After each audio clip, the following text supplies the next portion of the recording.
Oh look, another Bumblebee. I promise you all this isn't going to turn into a Bumblebee theme month or anything like that.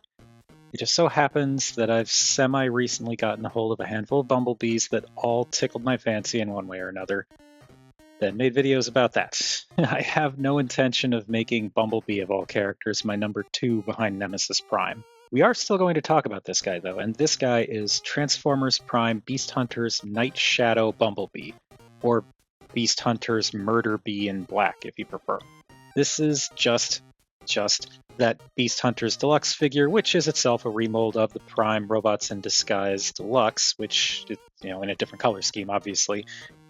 Thankfully, though, it's not the first edition figure because I did not like that one. Anyway, this car mode. Wow. It's a lot. Don't get me wrong, I actually really like this monstrosity, but there's a lot to take in here. It's basically Prime Bumblebee's regular car mode after it drove away from a pileup with 2/3 of all the vehicles in a Twisted Metal game, and I'm talking early era Twisted Metal. Yeah, it looks like a complete mess right now, but if you pop off the collapsed crossbow on the roof and the doubled up blasters sticking out of the engine, it at least manages to look more like a car. Not a street legal car, but a car nonetheless. Legitimately, I am really into this. When it's not covered in gratuitous, edgy, and I mean that literally, weapons, the core shape of the car is pretty darn sweet. I dig the unnecessary blades sticking out of the back and out of the front. But what I really love is the layered plating on the hood. It makes this car look like it's meant to see battle. And I mean a serious battle, not something as quaint as a rally race or demolition derby. The coloration is also fantastic. The bulk of the car being in black does give it a kind of modern Batmobile vibe, but the gold, silver, and metallic blue accents do help to set it apart. They also pop super well against all that black. Even the placement of the accents is neat, picking out the rims, the grille, the exposed engine, and all of those spikes. Putting the gold in the center helps a lot too, because it breaks up what otherwise could have been just a black void in the middle of the car, while also helping your eye identify the windows.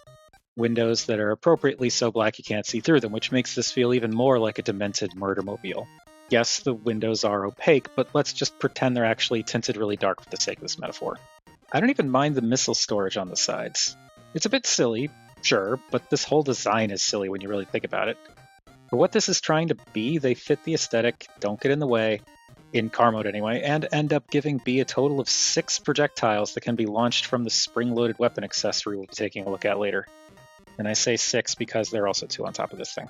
Plonk the weapons back on and it goes back to being a visually confusing mess, but I do honestly like that you have weapon storage options, even if they don't so much hide as put themselves on full display, complete with neon signage and someone standing in front of them doing that fancy sign spinning stuff that a lot of vastly underpaid people are extremely good at.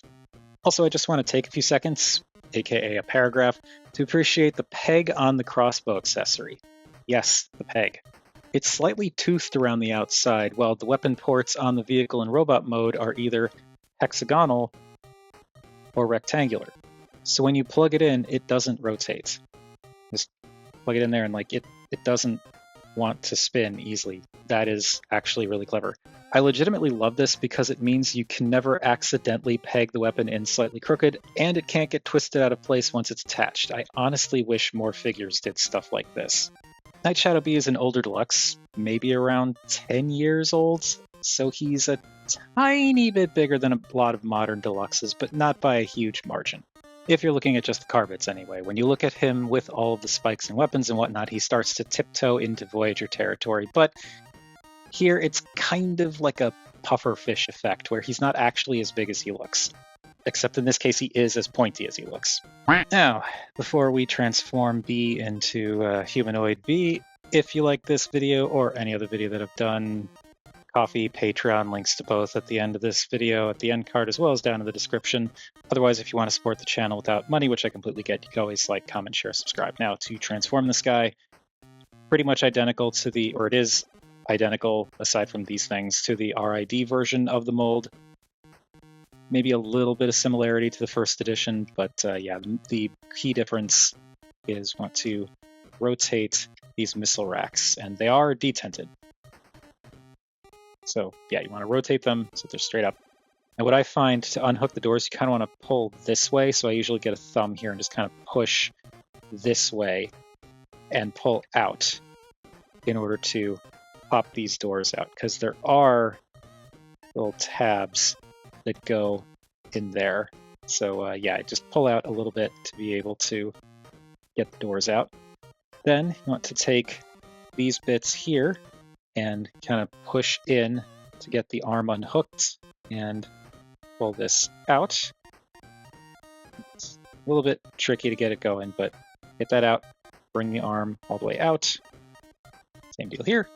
Unhook it and kind of wiggle it, get everything out, and pop the rear section from here. This back window section just tabs in very securely on this one. So unplug that, and you can swing the torso down, split the legs, and rotate this wheel well section. It actually rotates around the shin. And then once that's rotated, you rotate the foot down. Because you don't, like, you can, if you want, have it flat like this, but you're supposed to have the foot out a little bit, which I actually think helps to make the lower legs look a little bit more visually interesting and dynamic, I guess. I don't know. But now that we've got that done, that's the lower body. And the upper body is really simple. It uses an automorph gimmick, which could be better, but it kind of works. Basically, you want to untab these spikes and flare these bits out. But the problem is this kind of gets caught. And I think it's got something to do with the head. I've tried so many times to find a good angle so that this doesn't get caught, but it gets caught. So I end up having to nudge this a little bit. But once the head clears this section, you can bring it out. And as you bring this out, the torso kind of, like, these bits angle up, the head flips back, the shoulders come out. It's very cool. And this roof piece can kind of collapse down. And finally, a step that I wasn't even aware was on this figure after watching videos on this thing. I guess I just didn't watch enough of them, but you can actually rotate the shoulder pads up, and not just rotate them up. There's actually a point where they click. So if you rotate them up enough, they will click into place. And once they click into place, you can move the arms without those shoulder pads moving at all, and they sit up at an angle, which makes them look even more nice and spiky. So like if you wanted to, you could leave them down like that, or rotate them up like that, but then they kind of move with the arm. But if you rotate them up enough, they will lock into place. And I find sometimes you have to hold the wheel well and kind of pull this way a little bit just so that it can clear the nubbin it needs to clear. But once it's cleared, it is locked in place, and the shoulders are nice and spiky and angled and look good. And that's it. There we have Night Shadow Bumblebee in his very threatening robot mode. As far as I know, the only mechanical difference between Night Shadow Bumblebee and the RID original is that need to rotate the missile racks on the doors. Everything else is the same, which means the RID Bumblebee mold is definitely the way to go if you're looking for a Deluxe Prime B, because compared to the first edition mold, oof. I do dig the automorph in the chest, and from what I understand, it's improved over the RID version, but it does kind of get caught in itself here. I don't know if it's this particular figure or this version of the mold. I heard it was better on Beast Hunter's Bumblebee, but I don't have the original Beast Hunter's Bumblebee. I just have Night Shadow Bee here. But as I said during the transformation, from what I can tell, I think it's just stuff on the head getting snagged on the inside of the front of the chest there, which kind of sucks because it is a way smoother mechanism going into car mode, but what are you going to do? Once again, this is just Beast Hunter's Murder Bee in black and gold, but dang does it look great in black and gold. The color breakup is pretty cool too. I like how the thighs keep the black around the outside, so it looks kind of like armored plates that continue up from the boots. And the gold pinstriping along the forearms and shins both pop and keep those areas from getting too visually boring with all that surrounding black. I also really like how the bulkiness of the areas around the shins and the shoulders and the torso make him look like he's armored up. This is the result of the RID mold, I know, but here it feels way more thematically appropriate, and that's before we even start paying attention to all the new tooling for the Beast Hunter's design. It all leans super hard into that bulky and armored up look, while the colors make him look like a legit threat. I don't normally associate the word intimidating with Bumblebee, but this guy is definitely intimidating. I almost feel sorry for any Decepticons, or I guess in this case Predacons, that run into him. Side note, I have that Monster Hunter Prime collaborative figure on pre-order, and I kind of really want to get them side by side because I could absolutely picture Beast Hunters as a kind of pseudo spin-off of Monster Hunter. And this thought now has me feeling even more tempted to get more Prime Beast Hunters figures because I've been a Monster Hunter fan since the PlayStation 2 original, which came out 20 years ago. I'm so old. And I am, of course, going to get Wilds when it comes out.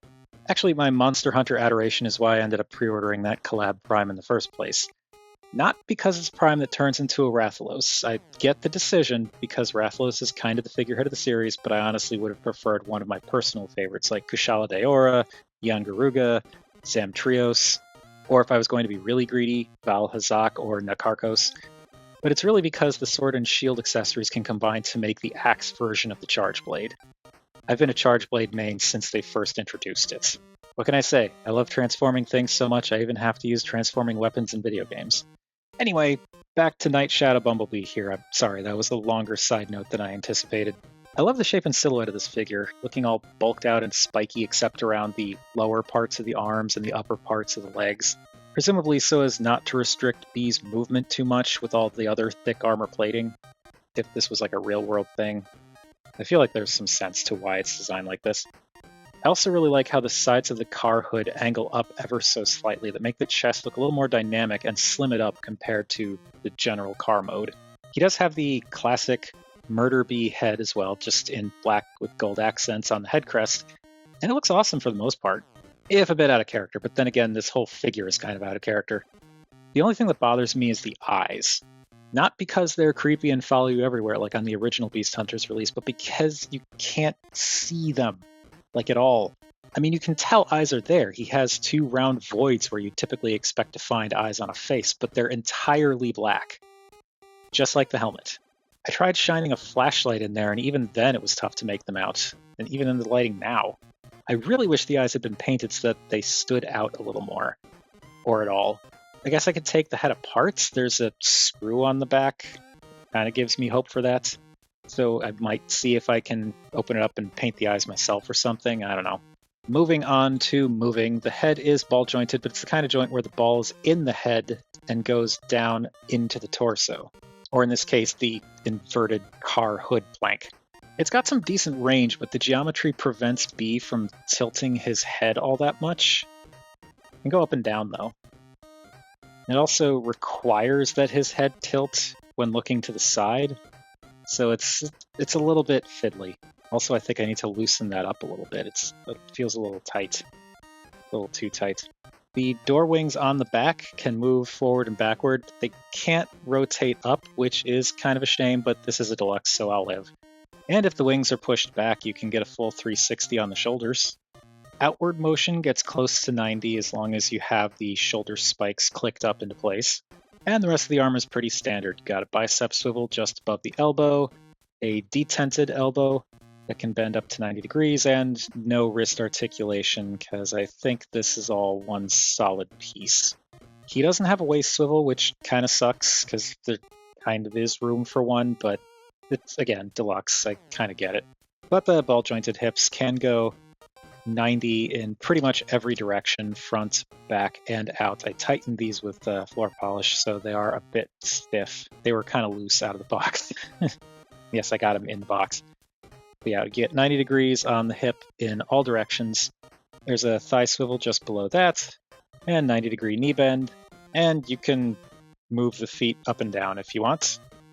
This stuff kind of can get in the way depending on the angles, but it's an option. You can also rotate the shin bulk because of the transformation, but this doesn't really accomplish much, and it doesn't actually improve the knee bend to a noticeable degree. Even with this as far back as you could probably go, it's still like it's not going any significant amount further than 90 degrees is what I'm trying to say. As for the accessories, the doubled up blasters can split into two twin-barreled guns that he can either hold or mount on his forearms. They just either peg into those rectangular holes on the sides or peg directly into his hand. So you got options. Guess which one I prefer. You can also keep the two guns pegged together and just use them as one, which tends to be what I do because of that crossbow thing, but it is also possible to peg the crossbow into the open port on one of the blasters. So if you really wanted to, you could have dual blasters on each forearm and then peg the crossbow on top of one of them, though with the weight it doesn't hold super well. The crossbow itself can be pegged in backwards, and you can pretend the thinner parts make some kind of capture claw, which is kind of neat in its own way, but it's not really my thing. My thing is unfolding it and pegging it into the forearm as a wrist-mounted crossbow, which you could also peg into his hand if you want, I suppose. Any of the 6 missiles, the 2 on each door wing and 2 stored on the weapon itself, can be placed in the chamber and fired by pressing the little spring-loaded blue button back here. And they fly reasonably far, considering the age of the toy. I also really like how pushing the missile in while the crossbow is collapsed causes the ends to unfold on their own. That's pretty cool. Though it seems like it got stuck there. Let me try that one more time. So if you have it collapsed, push this in. Yeah, there we go, and it pops open the crossbow. That's neat. Just like the vehicle mode, the robot mode is a little bigger than the average modern deluxe, but it ends up looking even bigger than that because of the illusion of bulk from all the spikes and missiles and giant crossbow. Though when comparing him to other modern deluxe Bumblebees, the size difference is even more pronounced because modern bees tend to be short little guys. Except Reactivate B, he's still something of a beast as far as Bumblebees go. What's really funny and surprising to me is I thought this would definitely be a shorter script, and by extension video, compared to a lot of the previous ones because it's just a deluxe-sized Bumblebee. I couldn't possibly have that much to say about it, yet here we are, well over 2,200 written words, about 300 more than the G1 Universe Soundwave so far, and I'm only now getting to the end. I was not expecting that. I'm not sure if what I've had to say about Night Shadow Bumblebee is all that significant, but I don't think I overdid it. Except maybe for that bit about Monster Hunter. Regardless, I like this figure. He's definitely got a couple of quirks that I'm not terribly fond of, but lately I've really come to appreciate toys that deviate from a character's typical design. Wild repaints, wild remolds, the Age of Extinction colors on Transformers 2007 MPM Bumblebee, that kind of thing. And as one of those, I think this is a really cool figure. I already like the ridiculous spikitude of Beast Hunter's Bumblebee, and it looks even more extreme in the good kind of ridiculous way in black, and he's fun to mess with too. But that is more than enough about what I think of Night Shadow Bumblebee. What do you all think of this guy? Or the yellow version? Or the non-spiky RID mold? Whatever your thoughts, feel free to chime in down below. I always enjoy hearing from you all. Thank you everybody for watching, and never underestimate the little guys, especially when they're covered in spikes.